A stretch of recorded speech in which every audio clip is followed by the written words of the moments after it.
Assalamualaikum warahmatullahi wabarakatuh.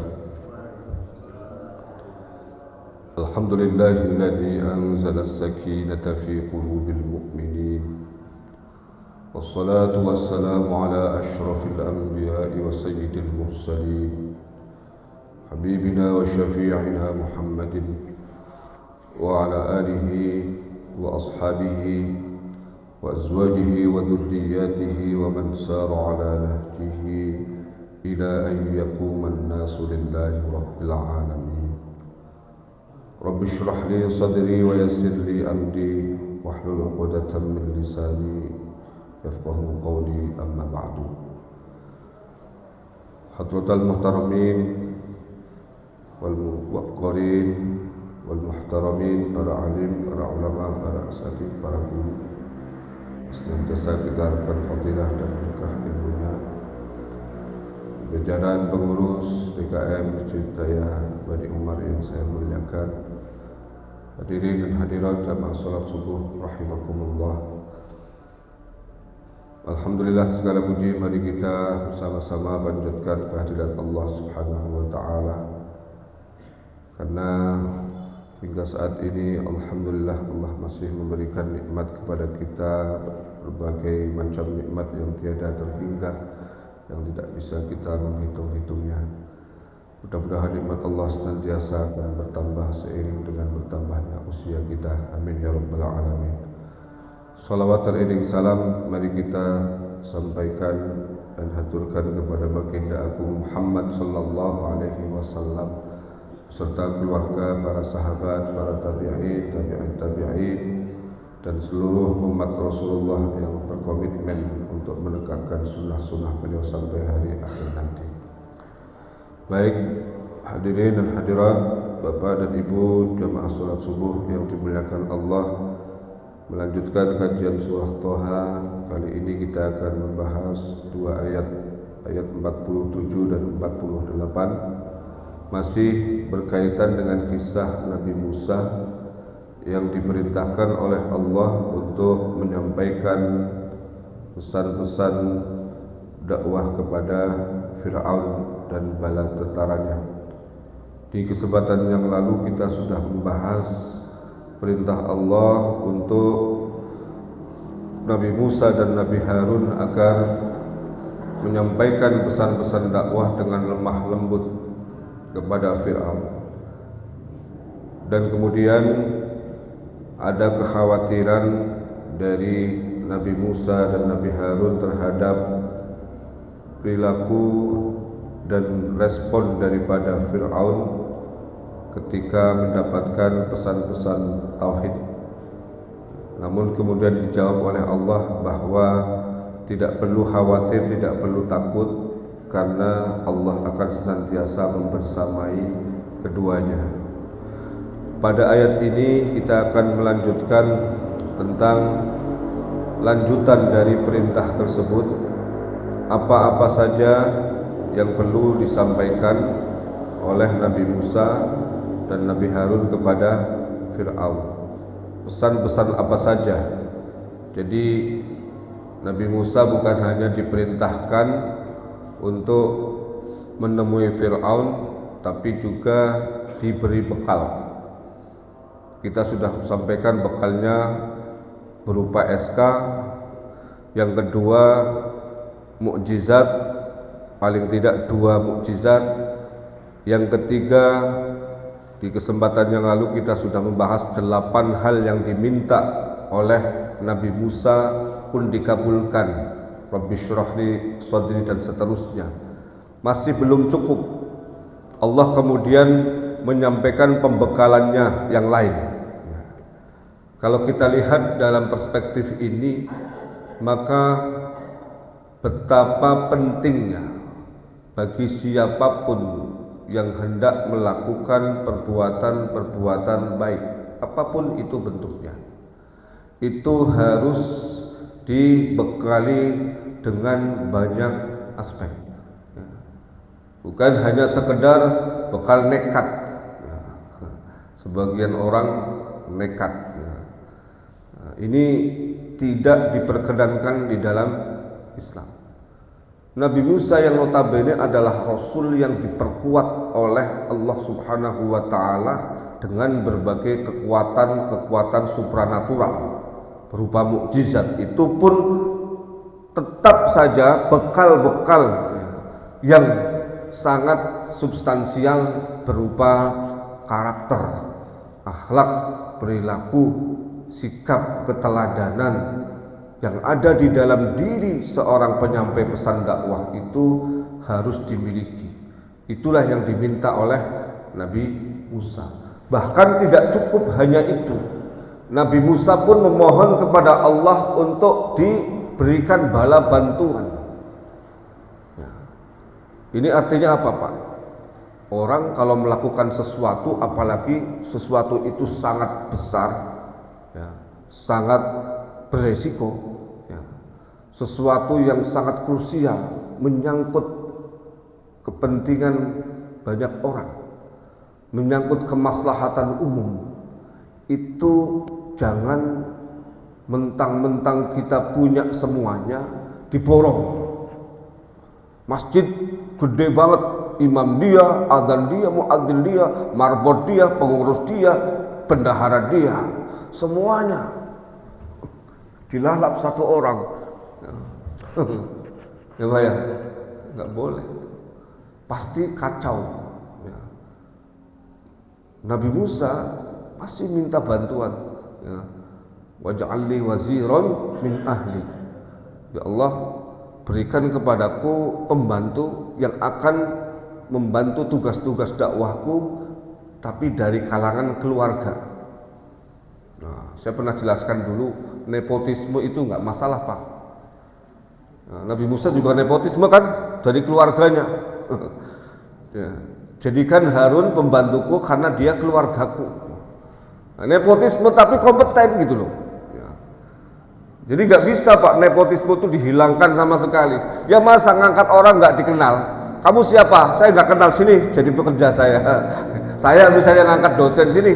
Kamu kuliah nggak sini jadi dosen saya. Ya kacau juga ya. Nepotisme ya, tetapi berdasarkan kompetensi. Nabi Harun ya, kompeten dalam hal ini ya, dan Nabi Musa sebagai adiknya sudah melihat track recordnya, sehingga diajukan kepada Allah. Allah juga memilih ya. Tidak sembarangan nepotisme diajukan langsung saya terima. Ya. Ya ada fit on properties ya, fit on properties ya, itu istilahnya ya, DPR atau apa itu dulu pernah saya lihat itu ya, untuk semua jabatan ya. Nah dari sini maka jelas ya, kita sudah sampaikan juga ya, pada saat sebelum pelaksanaan itu sudah dibekali dengan banyak hal, ketika menjelang penyampaian pesan itu juga diberi wejangan, diberi arahan. Yang dulu yang pertama ya, arahannya apa? Faqula lahu qaulan layyinan.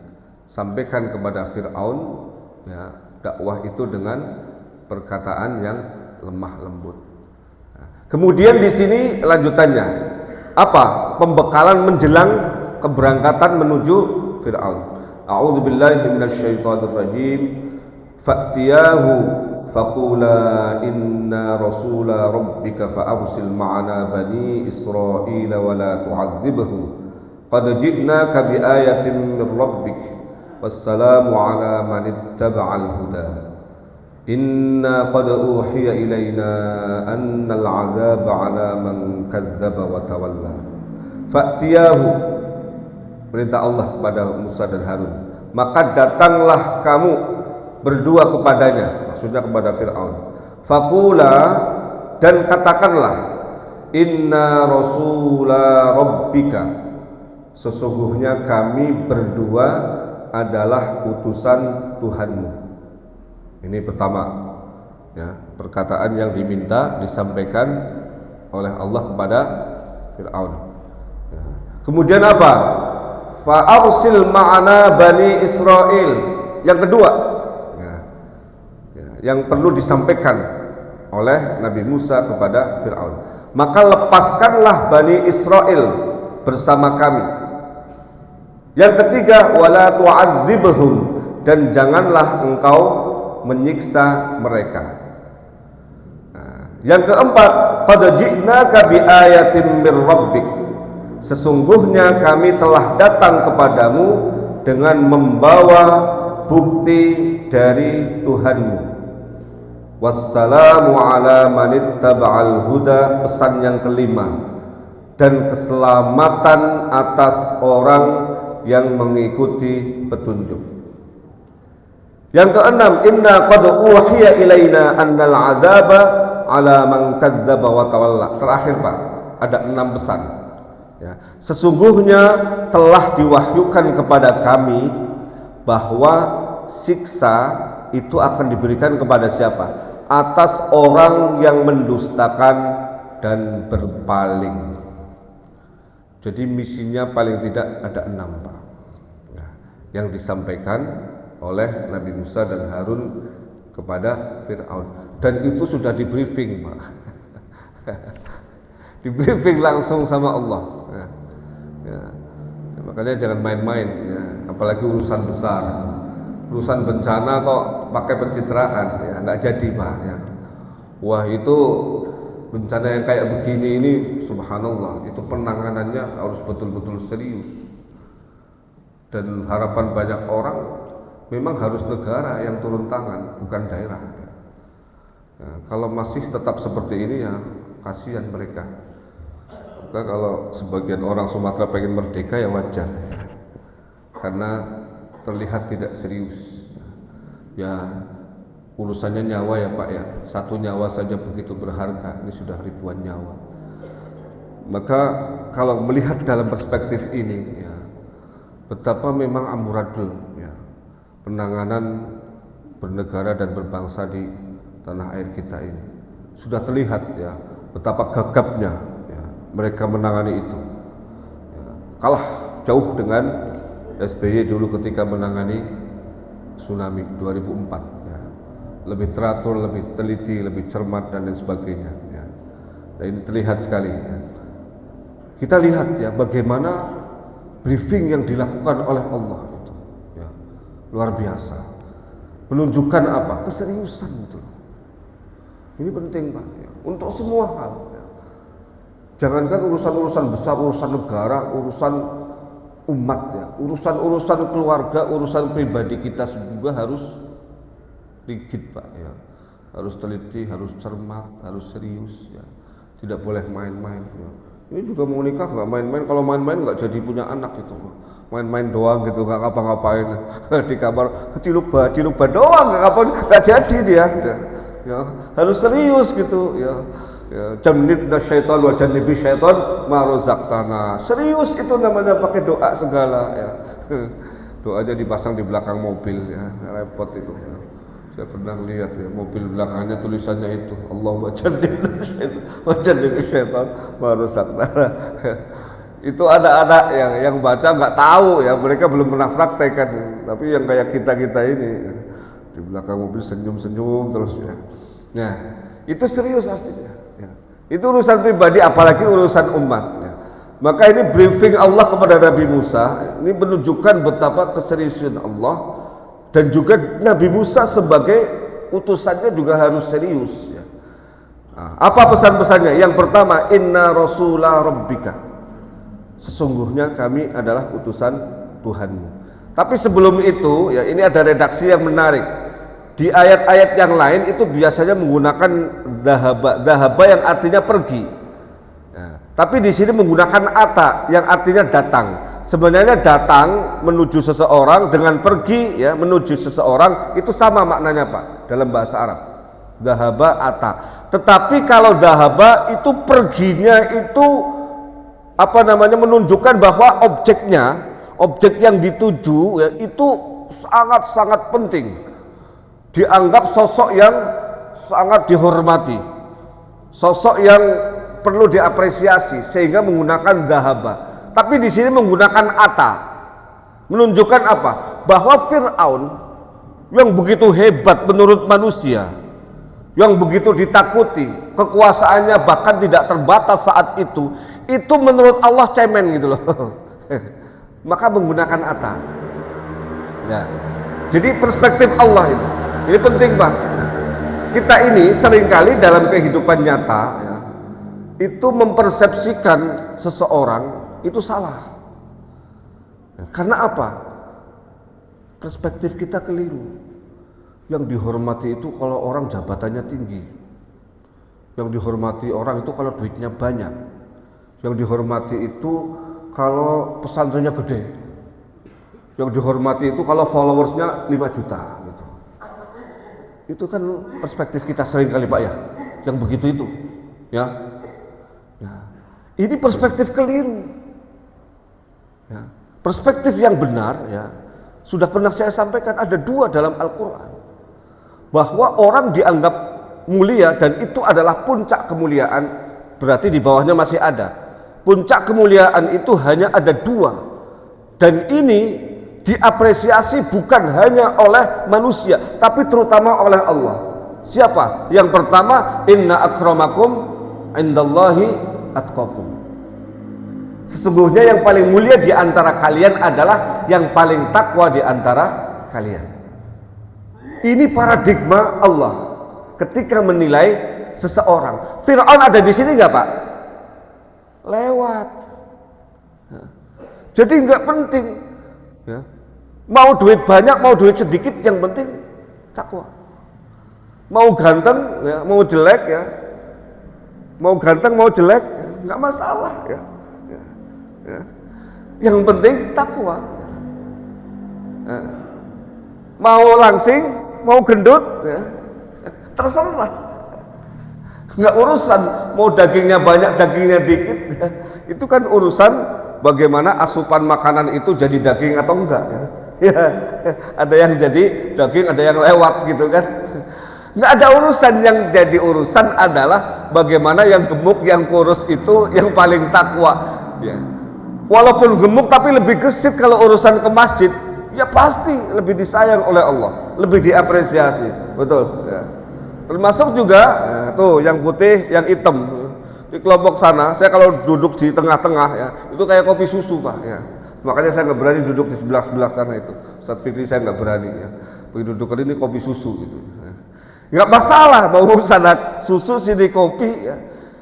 Yang penting bagaimana integritasnya, dedikasinya kepada Allah. Itu kan parameter. Maka kemudian Fir'aun segede itu Pak, sehebat itu, nggak dihitung sama Allah. Yang kedua apa? Iqra wa rabbukal akram. Al-akram, puncak kemuliaan itu didapat oleh siapa? Oleh orang yang berilmu dan mengamalkan ilmunya. Ini Iqra wa rabbukal akram itu lanjutan dari Iqra bismi rabbik. Bukan hanya baca, bukan hanya pinter. Orang pinter banyak. Berderet-deret gelarnya tapi koruptor juga gitu kan. Ya, lebih pinter, lebih bisa ngadalin orang. Iya kan?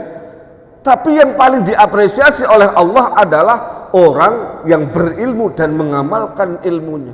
Nah, 2 parameter ini, ketakwaan dan ilmu serta diamalkan ilmunya, itulah yang layak diapresiasi, dianggap. Nah, kita ini seringkali salah. Bukan hanya pinternya, mengamalkan atau tidak. Bukan hanya duitnya, gunakan untuk apa duitnya. Ya enggak? Jabatan tinggi, jabatannya untuk apa? Harus ada lanjutannya. Kalau jabatannya, uangnya, pangkatnya, semuanya, fasilitas duniawinya diarahkan untuk kebaikan, itu juga diapresiasi oleh Nabi. Ada 2 kelompok yang tidak boleh kita ini, yang boleh kita ini kepadanya. Salah satunya siapa? Salah satunya orang yang memiliki harta dan hartanya habis untuk kebaikan. Jadi parameternya apa lagi Pak? Bukan hartanya, tapi bagaimana sikap orang terhadap harta itu. Ya takwa lagi kembalinya. Betul. Ya, maka sering harus luruskan Pak. Maka jangan Pak, kita datang pakai sendal cepit, yang lain pakai sendalnya aja harganya 20 juta. Nggak usah minder. Banyak kok. Justru sebaliknya orang yang tidak dianggap oleh manusia justru sangat dipedulikan oleh Allah, diperhatikan oleh Allah. Yang lain pakai mobil, kita pakai motor utuk tahun 70, jalannya 5 meter mogok, 5 meter mogok, dorong-dorong. Gak usah, minder, nggak usah kecil hati. Ya, bukan itu. Ini sudah ditunjukkan oleh Allah ketika memandang Fir'aun. Itu dianggap cemen. Ya. Tetapi cemennya menurut Allah tetap saja dia penting. Pentingnya apa? Menyangkut pengikutnya. Ya kan? Karena Fir'aun kayak apapun cemennya dia punya pengikut. Bala tentaranya banyak, punya kekuasaan, maka perlu untuk dibimbing dan diarahkan supaya apa? Pengikut-pengikutnya itu pun sama, terbimbing dan terarah. Karena apa? Biasanya pengikut itu mengikuti pimpinannya. Apapun yang dilakukan pimpinan dia akan mengikutinya. Maka apa? Fir'aun menjadi sasaran utama dakwah Nabi Musa. Nah, kita kembali. Nah, apa kemudian yang diminta tadi? Faqula, ya. Faqula inna rasula rabbika. Ini juga sama. Allah tidak menyebut faqula lahu. Katakanlah kepada Fir'aun. Fir'aun namanya tidak disebut lagi. Sudah pakai ata di yang kedua ini namanya Fir'aun tidak disebut. Karena apa? Tidak penting. Jadi Fir'aun itu namanya menurut Allah tidak penting ya. Betapa sengsaranya Pak ya. Orang yang dianggap Tuhan oleh manusia, didewakan, dikultuskan sedemikian rupa, tidak dianggap oleh Allah. Betapa penderitanya orang seperti ini, betapa ruginya orang-orang seperti ini Pak ya. Saya pun seringkali kadang menyampaikan begini, tidak harus yang hebat itu yang dipuja-puja oleh muhibbinnya, tapi ternyata apa? Dia tidak dicintai oleh Allah, hanya dicintai oleh muhibbinnya saja. Maka kalau ini yang jadi prinsip kita, enak tuh hidup Pak. Mau followersnya 5, nggak ada followers, biarin saja. Emang apa itu penting itu loh? Apa dengan ada followers ya hidup kita lebih sejahtera? Enggak juga. Apa dengan adanya muhibbin kita kemudian kita jadi lebih sejahtera, lebih ini ya. Kalau parameter kita itu ya rugi kita. Karena apa? Nanti followers itu bisa saja naik turun, tapi Allah itu penilaiannya nggak pernah naik turun, konstan, ajak, konsisten ya. Kalau kita konsisten istiqomah, Allah juga konsisten. Ini sudah dibuktikan kok Pak. Jadi orang kalau konsisten istiqomah di jalan Allah, bantuan Allah, bimbingan Allah itu juga konsisten. Nggak akan pernah sama sekali melentur, melemah. Sebaliknya manusia itu kan kadang-kadang egonya, naik turunnya, kecenderungan dan lain sebagainya itu sangat berpengaruh. Ya. Maka ini menjadi penting. Ya. Imam Asy'adzili ya, itu pernah ya dipuja-puji oleh muridnya. Imam Asy'adzili itu pendiri Thariqah Syadziliyah. Itu pengikutnya banyak sekali di seluruh dunia. Thariqah Syadziliyah itu. Kiai-kiai saya ya itu mayoritas Syadziliyah ya. Mahmun itu termasuk Syadziliyah, termasuk Mahmun mana? Sarang itu juga gurunya Musbaha itu Syadziliyah juga. Mahmun guru saya, Mahmun Taha ya, almarhum itu Syadziliyah. Itu pernah ada muridnya bilang, Imam katanya, Anda itu hebat. Muhibbin Anda di seluruh dunia itu banyak sekali. Orang yang cinta sama Anda di seluruh dunia itu banyak sekali. Dengan santainya Imam Asy'adzili, kalau kita yang digitukan Pak ya, kan terbang Pak, terbang, kemudian wah kalau nggak dicium bolak-balik marah gitu kan, kalau nggak disebut namanya panitianya 2 tahun nggak disapa gitu kan, kalau nggak duduk di depan itu marahnya sampai 5 tahun gitu kan. Itu kan model-model kita ini. Imam Asy'adzili dengan santainya apa? Dipuja dan dipuji oleh muridnya. Beliau mengatakan, kamu itu ya, kau enggak, mereka itu enggak cinta sama saya, tapi mereka itu semuanya mencintai Allah melewati saya. Jadi saya sebenarnya korban gitu. Jadikan objek gitu ya. Jadi cinta sama Allah saya yang dijadikan jalan lewat. Jadi bukan mereka cinta sama saya, bukan. Itu menunjukkan apa? Tawaduknya Imam Syadzili. Ya, kita harus begitu Pak ya. Kalau orang kayak begitu kan sudah, siapapun man tawaddu'a rafa'ahul Allah. Siapa yang tawaddu ya, rendah hati, maka akan diangkat derajatnya oleh Allah Subhanahu wa taala. Nah, Fir'aun itu kenapa dilecehkan dalam tanda kutip, dihinakan, tidak dianggap oleh Allah? Karena apa? Takabbara. Bahkan berani menyaingi Allah. Nah, pesannya ya, sekalipun redaksinya tadi itu menunjukkan bahwa Fir'aun itu tidak penting ya menurut Allah ya, tapi saya sampaikan tadi penting menurut manusia ya. Nah, ini faqula inna rasula rabbik ya, sampaikan bahwa kami ini adalah utusan Tuhanmu ya. Di sini ada kata rabbik 2 kali Pak, qad ji'naka bi ayatin mir rabbik ya. Jadi kata rabbik Tuhanmu itu tujuannya apa? Menghentakkan telinga dan kesadarannya Fir'aun bahwa kamu yang mengaku sebagai Tuhan ya, itu tidak ada apa-apanya ya, tidak ada apa-apanya dibandingkan Tuhan yang sesungguhnya, yaitu Allah Subhanahu wa ta'ala. Dan ini juga harus kita jadikan pedoman dalam hidup Pak ya. Orang bagaimanapun berkuasanya, bagaimanapun banyaknya duitnya ya, bagaimanapun dia bisa melakukan apapun yang dia inginkan, toh dia tetap saja ada di dalam kendali Allah Subhanahu wa ta'ala. Suatu ketika Allah menghendaki orang ini tiba-tiba mati berdiri, bisa nggak? Lagi enak ya, lagi ceramah begini ya, tahu-tahu begini aja, nggak jauh, nggak nambah-nambah, ternyata apa sudah nggak ada. Bisa nggak? Apanya yang repot kalau Allah berkehendak? Ya nggak? Lagi nunjuk-nunjuk orang, merasa berkuasa, kacak pinggang segala macam, tahu-tahu mati. Lagi sombongnya itu ada di atas, tiba-tiba mati mendadak begitu. Ya bisa saja ya.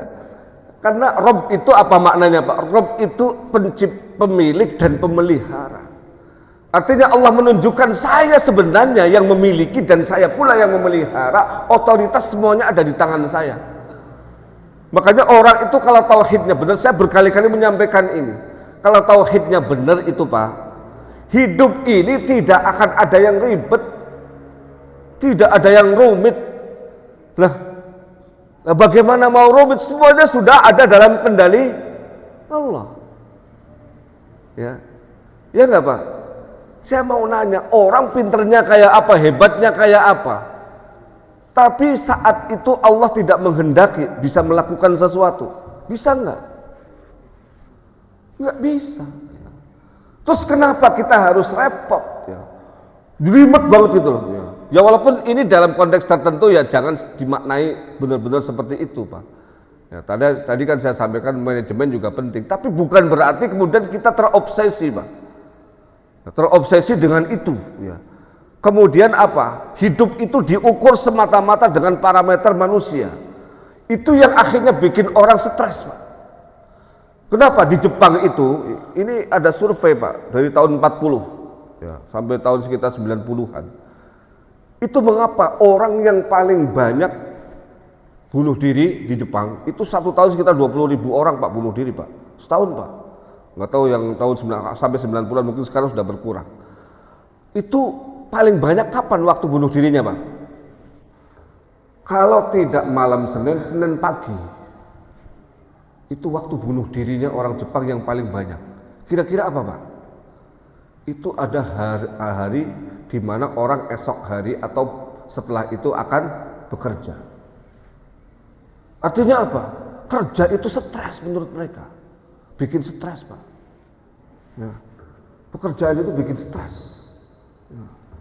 Kalau Bapak dan Ibu ya kerja di bidang apapun kok masih mengalami stres, tekanan jiwa ya, depresi apalagi, berarti ada yang nggak beres Pak. Tauhid kita perlu direformasi, perlu direformulasi itu. Lah, mau kerja itu ibadah, ibadah kok stres gitu loh. Kenapa orang Jepang itu tidak bisa bangkit dari stresnya itu? Karena mereka itu memandang kerja itu untung rugi. Kerja itu dapat berapa? Apa yang saya peroleh? Bukan lillahi ta'ala, bukan karena Allah. Orang Islam kenapa? Miskin juga senyumnya lebar, kaya apa lagi ya. Ya kan? Ya. Karena seringkali ya diorientasikan ke sana, itu kan tauhid, Pak. Ya. Akhirnya apa? Yang punya uang 5.000 senyumnya lebar, yang punya Alphard juga lebar. Bahkan kalau mau diukur lebar-lebaran, yang punya uang 5.000, uang 5.000 beli kopi nyeruput di warung sambil jegigak-jegigik sama teman-temannya, itu ketawanya Pak satu kampung dengar semua itu. Padahal uangnya cuma 5.000 doang, habis itu nanti ngutang. Ya. Tapi tertawanya lebarnya, ya, suaranya sampai terdengar seluruh kampung. Sementara yang pakai Alphard senyum, tapi senyumnya apa? Senyumnya sambil nyengir, khawatir nanti ini bos saya marah atau enggak ya. Padahal sudah pakai Alphard. Masih khawatir bosnya marah atau enggak, saya telat. Nanti bos saya targetnya enggak terpenuhi, marah atau tidak. Padahal dia sudah menggunakan Alphard. Senyum getir. Berarti apa? Sebenarnya yang tauhidnya benar itu yang mana? Yang tadi itu yang uangnya cuma 5.000 habis buat kopi, tapi dia lebih ya tauhidnya kepada Allah. Nah, orang-orang seperti ini ya, inilah yang diminta ya, oleh Allah. Maka kemudian kata Rabbika ini diulang 2 kali untuk menunjukkan kepada Fir'aun dan kepada kita semua yang baca ayat ini, bahwa kalau sudah berkaitan dengan pemeliharaan Allah, kepemilikan Allah, nggak usah ya terlalu repot. Ya. Jadi banyak teman-teman ya, mungkin yang karena saya bergaul dengan teman-teman yang sama-sama suka ngaji ya, itu saya seringkali tanamkan juga ya kepada mahasiswa saya juga ya, bahwa Anda itu kuliah itu ya, niatkan cari ilmu lillahi ta'ala. Habis itu kerjanya apa terserah ya. Sebab kalau Anda kuliah ya, yang dipikirkan nanti habis ini kerja apa enggak, kerjanya apa segala macam, Anda nggak jadi kuliah. Mendingan jadi kuliah aja, jelas gitu loh ya, nggak usah kuliah tapi kuli titik ya, tapi klik ya. Kalau udah pakai ya, apalagi lah nggak enak, lebih nggak enak gitu ya. Kuli jadi udah selesai kan, dapat duit ya. Ya nggak usah perlu kuliah, apalagi sampai S3, ngapain? Kalau orientasinya begitu, tapi kan tidak. Bahwa Iqra wa rabbukal akram tadi itu loh, kemuliaan, puncak kemuliaan di mata Allah, itu yang kita cari, yang kita gapai. Karena apa? Ya, orang itu bukan hanya duit di dunia ini, banyak hal yang perlu kita peroleh. Ya. Nah karenanya ketika kata Rabbika ini dibawa terus kemana-mana, insya Allah aman. Ini yang pertama. Jadi misinya menyampaikan bahwa kami ini utusan. Namanya utusan ya, itu yang mengemban amanah dari yang mengutus. Ya. Nah ini perlu disampaikan ya, supaya ketika kita bertemu dengan orang yang kita hadapi, kita jelas posisinya, Pak. Ya. Jadi jangan tidak jelas ya. Kamu kesini datang sebagai apa? Sebagai apa saja deh Pak. Ya nggak bisa. Apalagi ini urusan penting ya. Maka Allah pun ya meminta Nabi Musa dan Nabi Harun, kamu itu tidak datang atas inisiatif sendiri, tetapi sebagai manifestasi dari aku, utusan aku. Sampaikan itu ya, resmi ya. Ada di situ SK-nya gitu kan. Nah, kemudian apa? Misi kedua, fa'arsil ma'ana Bani Israel, membebaskan Bani Israel. Karena kita tahu bagaimana perilaku dan sikap Fir'aun terhadap Bani Israel yang sangat diskriminatif. Standarnya standar ganda, kayak Donald Trump gitu ya. Jadi standarnya ganda perlakuan terhadap Israel yang sekarang ya. Bukan Israel yang dulu. Kalau Bani Israel yang dulu baik-baik ya, walaupun dia sebagian ada juga yang tidak baik. Yang dimaksud umatnya Nabi Musa ya. Ya, standar gandanya Fir'aun apa? Ketika kaum Kipti yang notabene adalah sukunya Fir'aun berbuat kejahatan, kezaliman apapun, selagi yang jadi korban Bani Israel, tetap yang disalahkan Bani Israel. Atau sebaliknya, ketika Bani Israel berbuat baik sebaik apapun tidak pernah diapresiasi ya. Dan itu adalah perilaku yang kita sebut tadi itu ya, sebagai diskriminasi. Dan hal seperti itu bukan hanya Fir'aun, Pak ya. Biasanya orang-orang yang sudah memiliki kekuasaan, apalagi tidak terbatas, itu pada akhirnya akan memunculkan sifat-sifat buruk. Makanya memang tour of duty itu penting. Berpindah jabatan dari satu jabatan ke jabatan yang lain, Pak, di instansi apapun itu penting, Pak. Kenapa? Biasanya orang kalau terlalu lama di situ, akhirnya menganggap bahwa itu adalah kerajaannya, itu adalah miliknya. Akhirnya arogansi muncul, ya, diskriminasi muncul, seenaknya sendiri. Maka betul Indonesia 10 tahun saja, 10 tahun aja sudah kelihatan, ya. Apalagi kalau sudah ditambah 3 periode, wallah, ya, saya tidak tahu, ya. Makanya saya ketika baca doanya Nabi Sulaiman, alhamdulillah, ya, Nabi Sulaiman doanya kok begitu, ya. Nabi Sulaiman kan Rabbighfirli wa habli mulkan la yanbaghi li ahadin min ba'di. Ampunilah aku dan berikan kepadaku wa habli mulkan la yanbaghi li ahadin min ba'di, yang tidak pantas, tidak layak untuk diberikan kepada orang setelah aku. Itu doanya Nabi Sulaiman. Kita sedikit melenceng karena masih ada kaitannya. Jadi Nabi Sulaiman itu doanya egois, Pak. Kalau kita lihat redaksinya, ya, berilah aku kekuasaan di mana kekuasaan itu tidak layak diberikan kepada orang setelah aku. Berarti apa? Kekuasaan itu hanya bisa dimiliki oleh Nabi Sulaiman. Itu kan kesannya egois. Tapi kalau kita cermati, subhanallah, alhamdulillah, dengan doa Nabi Sulaiman itu dan dikabul oleh Allah, tidak ada penguasa-penguasa yang kayak Nabi Sulaiman. Bayangkan, Pak, Nabi Sulaiman itu raja, nabi, kekuasaannya meliputi manusia, makhluk halus, jin, kemudian alam semesta juga dikendalikan, angin diatur sama beliau, binatang-binatang semuanya ada dalam kendali beliau. Karena apa? Beliau paham pembicaraan mereka. Bahkan punya telik sandi namanya hudhud, burung, Pak. Burung bisa dididik oleh beliau jadi telik sandi.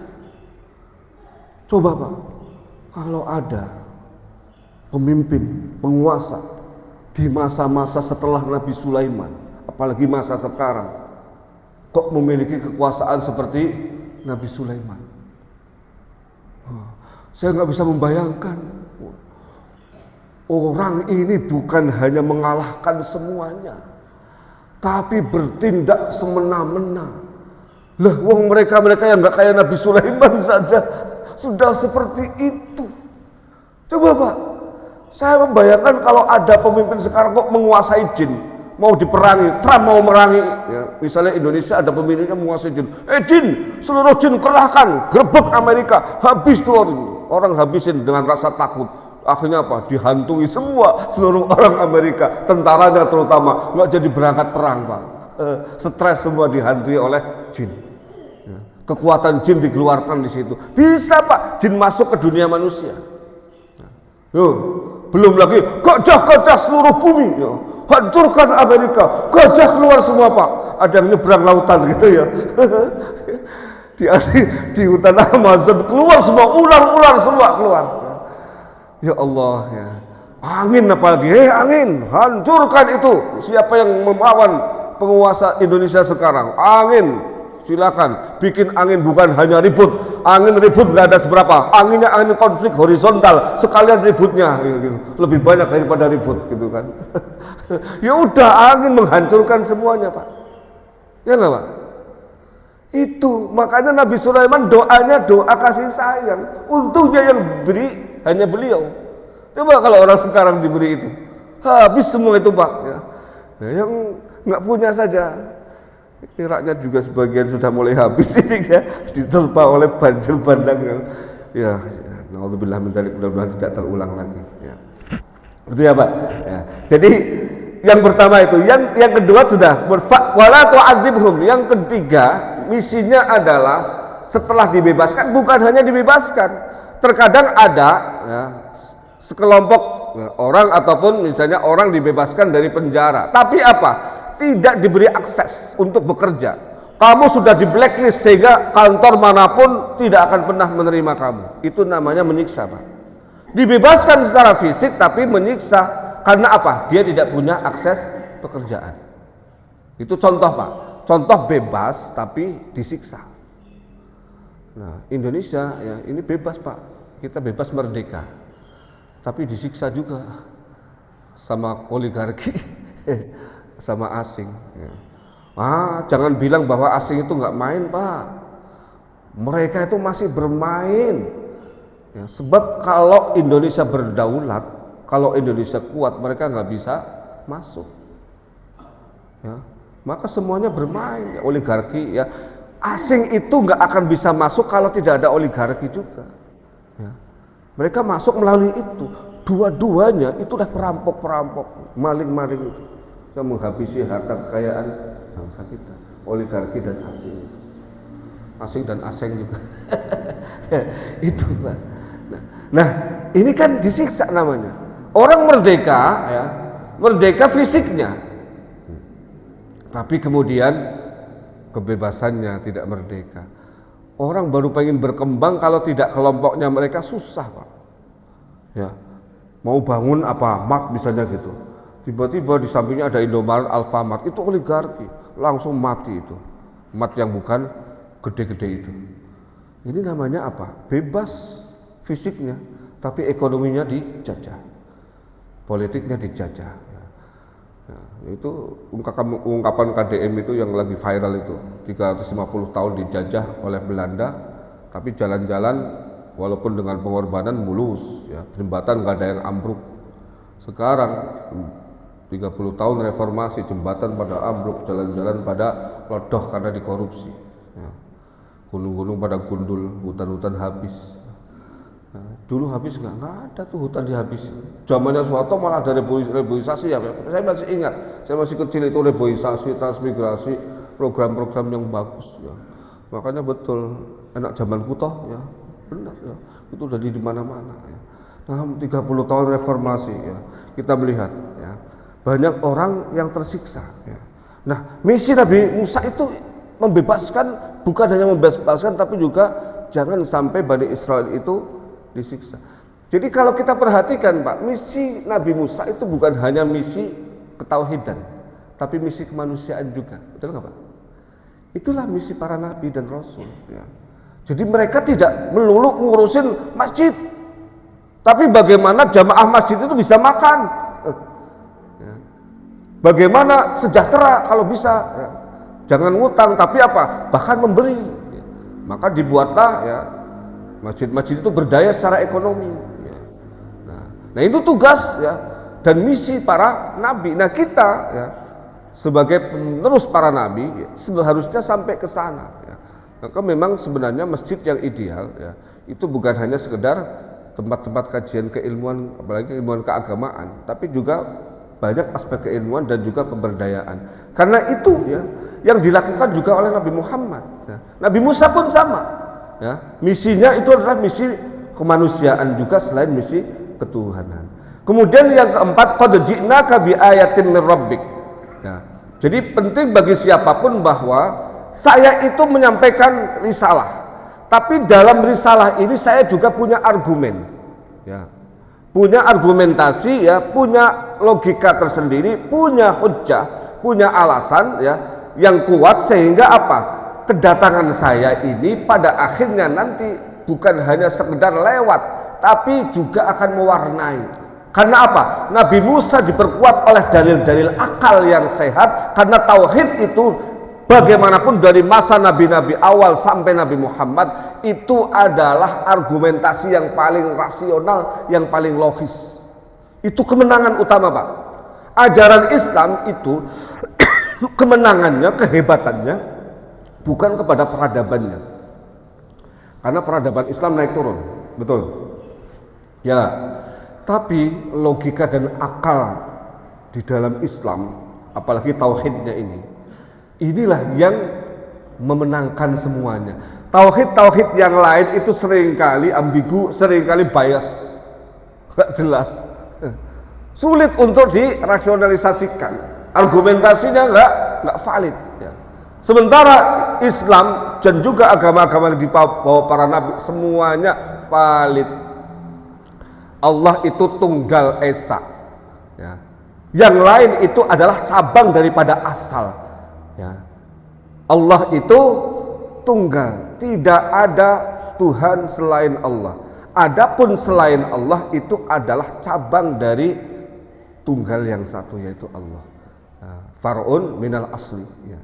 Dan itu logis. Angka pun begitu. Angka itu awalnya 1, 2, 3, 4 dan seterusnya adalah cabang daripada 1. Coba, matematika itu ya sangat identik dengan tauhid. Artinya apa? Rasional. Sama-sama rasional, ya. Karena memang sumbernya sebenarnya kalau kita mau Al-Jabbar itu kan ya, pencipta daripada matematika kan orang Islam. Nah, itu mereka mengambil dari tauhid gitu. Nah ini yang menjadi pemenang. Maka Nabi Musa pun perlu menyampaikan. Walaupun kita tahu di masa Nabi Musa yang memenangkan pertempuran ya, tanda-tanda kekuasaan Allah itu tidak direpresentasikan oleh akal tapi kekuatan fisik. Karena memang saat itu yang jadi tren adalah itu. Nah, Nabi itu pasti mengikuti tren. Trennya saat itu apa? Trennya saat itu adalah siapapun yang menguasai ilmu-ilmu supranatural berupa sihir, yang bisa menipu, yang bisa memperdaya akal manusia, pandangan mata manusia, itulah yang menjadi penguasa. Maka Nabi Musa datang dengan jenis yang seperti itu, walaupun satunya mukjizat, satunya sihir. Tapi mirip-mirip begitulah. Sehingga apa?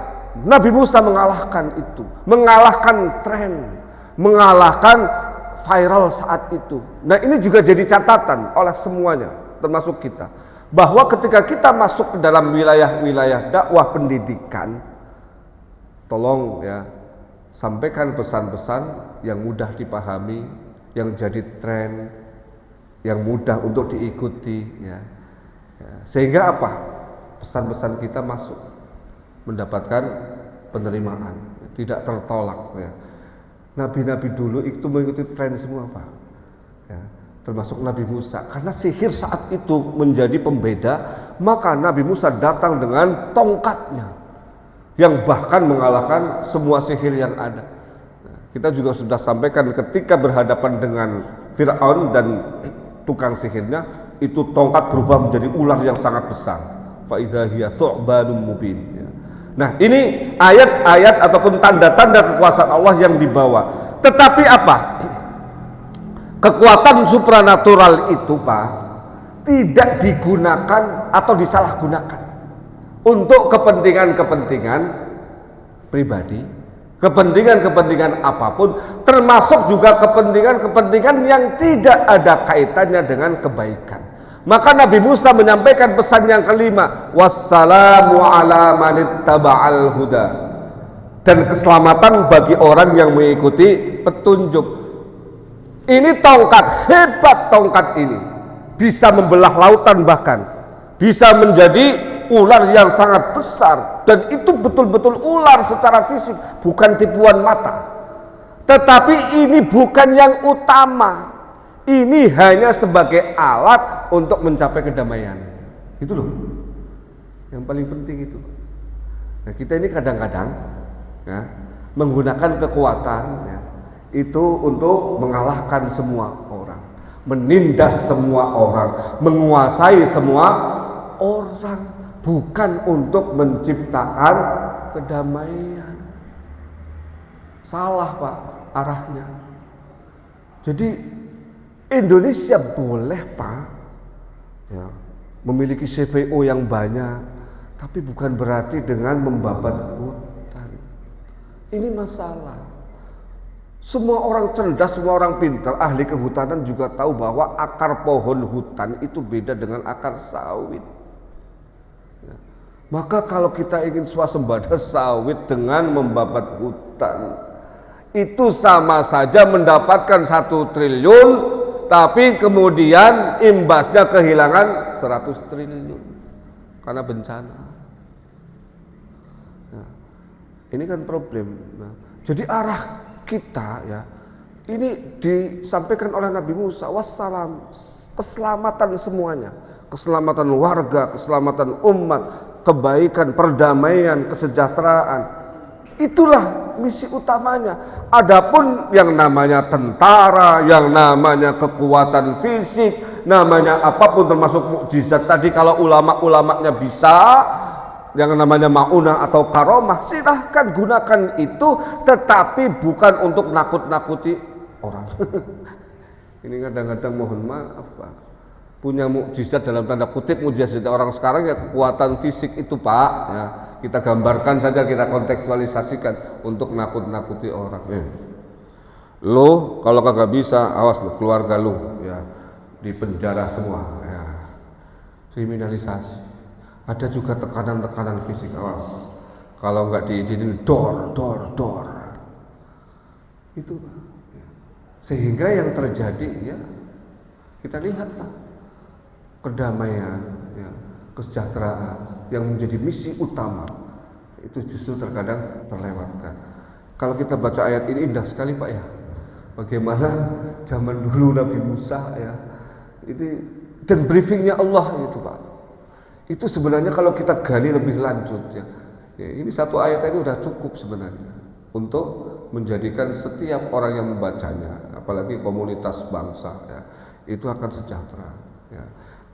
Ujungnya apa tadi? Keselamatan ya. Dan kemudian petunjuk ya. Petunjuk menuju kebaikan, menuju Allah Subhanahu wa ta'ala. Orang kalau ditunjuk, diarahkan ya, nggak ada yang nyeleweng Pak, nggak ada yang lewat dari jalur kebenaran, jalur kebaikan. Problemnya memang kadang-kadang ya, itu tadi keselamatan misinya, tapi petunjuknya nggak jelas. Kalau petunjuknya jelas, pelaksanaannya tidak ada. Aturannya luar biasa Pak. Aturan kita, regulasi kita tuh semuanya ada. Tapi coba pelaksananya gimana? Ya. Ini kadang-kadang orang-orang yang punya integritas, ya, punya moralitas yang tinggi itu kadang-kadang malah terisolasi, ya, dipinggirkan, ya, tidak dirangkul. Karena apa? Ini membahayakan posisi saya. Ya. Itulah yang terjadi. Maka kemudian apa? Petunjuknya, regulasinya itu ya sekedar ada dalam catatan saja, tidak sampai diimplementasikan. Nah, ini yang kelima, yang terakhir ini ya, misi daripada Nabi Musa, inna qad uhiya ilaina annal azaba ala man kadzdzaba wa tawalla. Memberikan warning bahwa siksa itu akan terjadi. Kita siksa ini di akhirat, tapi siksa dunia juga bisa. Itu akan didapatkan oleh orang yang mendustakan agama, mendustakan nilai-nilai agama, dan juga berpaling darinya. Di antara nilai-nilai agama yang sangat-sangat penting yang banyak orang tidak menganggap ini adalah ekoteologi, ketuhanan yang berkaitan dengan alam. Alam itu diciptakan oleh Allah, menyatu Pak dengan ketuhanan, tauhid. Nah, jadi kan alam itu kan satu kesatuan, ya betul Pak. Berporos dari tata surya, porosnya matahari. Kalau mau ditelisik lagi, porosnya siapa Pak? Mau terus diungkap sampai paling akhir, porosnya siapa? Allah. Maka ada tawaf itu, ya kan? Satu. Maka ketika orang menghancurkan tauhidnya alam ini, ya, kesatuan, yang namanya kesatuan itu Pak, saya mau nanya, itu unsur-unsurnya satu dengan yang lain terhubung nggak? Saling bersinergi atau enggak? Saling mengisi atau enggak? Semuanya terhubung, ya, menyatu, saling mengisi. Ketika ada yang kolaps, ada yang terganggu, mengganggu yang lain enggak? Pasti. Itu yang disebut ekosistem. Alam ini ya sistem Pak. Ya, jadi Allah nggak menciptakan nggak ujuk-ujuk jadi begini, enggak. Air itu takarannya dari dulu Pak, dari masa penciptaan awal sampai hari kiamat nanti segitu, nggak naik nggak turun. Udara juga segitu, Kenapa sekarang airnya jadi masuk ke wilayah penduduk? Karena air yang seharusnya ada di hutan-hutan, di resapan-resapan, mereka tidak punya tempat tinggal lagi. Kata mereka, lah gua diusir, gantian gua yang usir lu, katanya. Ya kan? Tempatnya diusir, kemudian dia mengambil tempat manusia, gantian manusianya diusir. Udara juga begitu. Udara Pak dari dulu oksigen, karbon dioksida itu sama ukurannya. Naik turun enggak segitu. Kenapa sekarang jadi panasnya lebih? Karena manusia merusak sistemnya. Pemanasan global, ozon yang sudah mulai berlubang sedemikian luas. Itu ya. Itu semua. Jadi karenanya ketika ada pengamat saintis mengatakan bahwa kiamat itu Pak, itu bukan semata-mata Allah yang hancurkan, tapi didahului oleh manusia yang menciptakan itu. Ya. Saya kok jadi masuk akal Pak, karena nantinya memang seperti itu. Manusia ya, yang menciptakan kiamat itu sendiri Pak. Gambaran saya beginilah, Allah itu dalam tanda kutip sudah capek-capek menciptakan, masa merusak gitu? Ya kan? Sudah capek-capek tiba-tiba saya rusak. Ya. Kan sulit untuk bisa diterima. Berarti apa yang merusak siapa? Ya manusia. Maka Allah harul fasadu fil barri wal bahri bima kasabat aydin nas. Nah inilah. Jadi kadzdzaba dimaksud di sini jangan hanya di mana mendustakan itu, mendustakan Al-Qur'an, tidak mau baca, tidak mau sholat. Lo mendustakan ayat-ayat Allah di dalam ayat kauniyah alam semesta ini juga kadzdzaba wa tawalla, berpaling. Ya. Dan banyak orang yang sudah seperti itu, bukan hanya di Indonesia. Industri-industri sekarang itu berorientasi profit, tidak memperhatikan lingkungan, tidak memperhatikan bagaimana dampak jangka panjangnya kepada alam semesta ini. Itu sudah kadzdzaba. Maka konsekuensinya ini sudah diancam Nabi Musa sekian abad yang lalu sudah menyampaikan misi. Nah, kita nggak sengaja baca ayat ini, ternyata sangat-sangat nyambung dengan kondisi yang kita alami sekarang. Ya, bahwa yang mendustakan itu yang akan mendapatkan akibatnya. Ada pertanyaan kemarin Pak saya di MRBJ itu, Ustadz, kenapa yang terkena dampak orang-orang yang tidak bersalah? Sementara yang bikin onar, biang keroknya aman-aman saja, bahkan semakin sejahtera. Nah, apakah itu adil? Ada pertanyaan begitu Pak. Nah ini saya jawab begini Pak. Yang pertama kita harus ingat juga ada ayat 79 itu surat Al-A'raf ya. Wattaqu fitnatan la tusibannal ladzina zalamu minkum khassah. Takutlah kalian kepada fitnah yang tidak hanya menimpa orang-orang yang zalim saja secara khusus, tapi juga menimpa orang-orang yang soleh. Dalam Ali Imran juga waliyumahhisallahu alladzina amanu wa yamhaqal kafirin. Ketika ada musibah, ada malapetaka, itu Allah memilah dan memilih mana orang yang beriman dan mana orang yang kafir. Jadi bencana ini Pak, ya, bisa jadi yang pertama bukan hanya kontribusi dari orang-orang yang membalak hutan itu atau perusak-perusak alam itu, tapi juga masyarakat sekitar yang diam, ulamanya tidak bersuara, pemimpin-pemimpinnya yang tidak vokal, asbun, bapak senang namanya apa itu, asal bunyi asal bapak senang, ABS ya.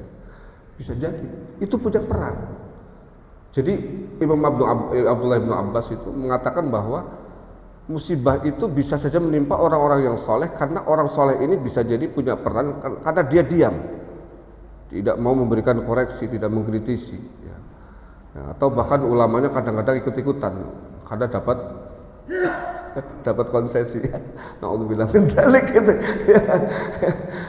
Ya Pak ya, itu perannya yang pertama.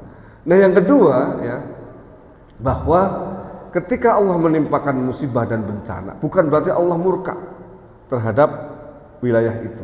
Ketika yang ditimpa adalah orang baik, tadi untuk memilah dan memilih Pak. Ini orang yang disayang sama Allah, orang-orang yang baik itu dimatikan oleh Allah dengan cara Allah, karena Allah sayang kepada mereka. Sehingga apa? Orang ini karena musibah itu kan salah satu yang bisa menjadi penguatnya adalah sabar. Orang ini mendapatkan apresiasi yang lebih dibandingkan orang yang selamat, apalagi kita yang aman. Jadi Allah terkadang menyayangi Pak, kelompok manusia atau bahkan satu bangsa dengan cara Allah yang menurut penglihatan empiris manusia itu jelek, seperti di Palestina. Palestina itu kelihatannya jelek Pak, di genosida, di ini itu segala macam. Tapi dalam perspektif yang lain, kita harus juga melihat Allah itu mencurahkan kasih sayangnya tidak harus dengan cara memberi, terkadang mengambil Pak, tapi mengambilnya dalam rangka kebaikan. Apa? Orang Palestina langsung masuk surga, syahid Pak. Kita untuk nyari pahala aja susahnya minta ampun. Harus kayak begini tiap pagi itu pun belum tentu masuk surga gitu. Ya enggak? Mereka cepat sekali, bus mati duor, mati langsung syahid tanpa hisab. Itu yang bencana di Sumatera itu, saya yakin Pak, orang-orang yang soleh ya terbawa banjir, hartanya habis, itu syahid, disayang oleh Allah. Walaupun tentu saja yang bikin onar, yang bikin sebabnya itu urusan dia sama Allah, pasti akan ada pertanggungjawabannya. Di dunia pun pasti ada, apalagi nanti di akhirat. Tapi bagi orang-orang yang terkena, termasuk juga yang ditinggalkan, kalau kemudian mereka sabar, innama yuwaffas sabiruna ajrahum bighairi hisab. Sabar itu pahalanya jauh lebih banyak daripada syukur, bahkan tidak terhitung. Sehingga kalau orang-orang ini kemudian sabar dengan kondisi apa yang terjadi, itu sebenarnya cara Allah juga menyayangi mereka, mempercepat ya, mereka itu untuk menjadi kekasih-kekasih Allah gitu loh Pak. Ya, dengan cara Allah. Ya. Nah, kalau kita lihat dalam perspektif ini ya tidak ada yang buruk yang dilakukan oleh Allah. Dan bagi seorang mukmin juga tidak ada yang buruk. Bahkan ketika musibah besar terjadi ya, sabar itu menjadi piranti, menjadi tameng yang sangat luar biasa, yang justru mengangkat derajat orang ini berlipat-lipat ganda di hadapan Allah Subhanahu wa Ta'ala. Maka saya kemarin juga di khutbah menyampaikan, belum tentu yang mereka yang kena musibah itu tidak disayang oleh Allah. Bisa jadi kita yang tidak disayang, Allah lebih sayang sama mereka. Atau Allah sayang sama kita tapi lebih sayang sama mereka, sama-sama sayang Pak. Tapi sayang Allah ya itu dengan cara yang berbeda. Nah, kita kembali bahwa tadi ya, 6 misi yang disampaikan oleh Nabi Musa, oleh Allah kepada Nabi Musa itu sungguh luar biasa. Dan mudah-mudahan lah dari kajian ini ya, sebenarnya ini bisa jadi buku juga Pak, bisa jadi penelitian gitu ya. Ternyata memang penelitian kemudian kajian-kajian ya tentang ayat Al-Quran itu memang menjangkau semua dimensi, termasuk apa yang terjadi di masa sekarang ini ya. Kalau kita lihat dalam banyak ayat juga ternyata terkandung di dalamnya, sehingga tidak perlu sebenarnya kita belajar yang terlalu jelimet ya Pak. Kayak begini aja orang-orang katakanlah yang di majelis-majelis ilmu saja sebenarnya sudah paham. Saya yakin mereka yang ada di ranah kebijakan jauh lebih paham daripada kita, karena mereka banyak pakarnya. Persoalannya mau nggak melaksanakannya, persoalan itu. Maka Nabi Musa juga mengancam, persoalannya bukan kepada regulasinya, tapi bagaimana pengamalannya. Yang mendustakan, yang berpaling, itulah nanti yang akan mendapatkan akibat. Oke, sekarang yang ada di Jakarta tidak terimbas, tapi Allah tidak akan pernah tidur, tidak pernah sama sekali lalai dengan apa yang sudah dilakukan. Khawatir saya itu Pak, khawatir saya ya, yang diprediksikan 50 tahun ke depan itu Jakarta tenggelam. Nah, jangan sampai itu terjadi. Kalau memang itu terjadi, sebenarnya sudah di warning bahwa perusakan alam yang terjadi termasuk di wilayah Jakarta ini sudah luar biasa masif. Nah, ini jangan sampai kemudian menimbulkan dampak yang mengerikan di masa yang akan datang. Mudah-mudahan bermanfaat baik kita sampaikan kali ini. Silakan kalau ada yang ingin ditanyakan. Tidak ada, baik kita tutup dengan doa. Allahumma shalli wa sallim ala sayyidina Muhammad walhamdulillahi rabbil alamin. Allahumma ij'al jam'ana hadza jam'an marhuma, tafarraqna ba'da tafarruqan ma'suma, wa la taj'al fina wa la minna shaqiyyan wa la mahruma. Allahumma arzuqna 'ilman nafi'a وقلبا خاشعا ولسانا ذاكرا ويقينا صادقا ورزقا واسعا مباركا وعملا صالحا متقبلا. اللهم إنا نعوذ بك من علم لا ينفع، من عين لا تدمع، من نفس لا تشبع، ومن دعاء لا يسمع. اللهم استجب دعاءنا واشف مرضانا وارحم موتانا ولا تخيب فيك رجاءنا واختم بالباقيات الصالحات أعمالنا. ربنا آتنا في الدنيا حسنة وفي الآخرة حسنة وقنا عذاب النار. الحمد لله رب العالمين. Kurang lebihnya mohon maaf. Allahumma fiq lakum at-thariq. Assalamualaikum warahmatullahi wabarakatuh.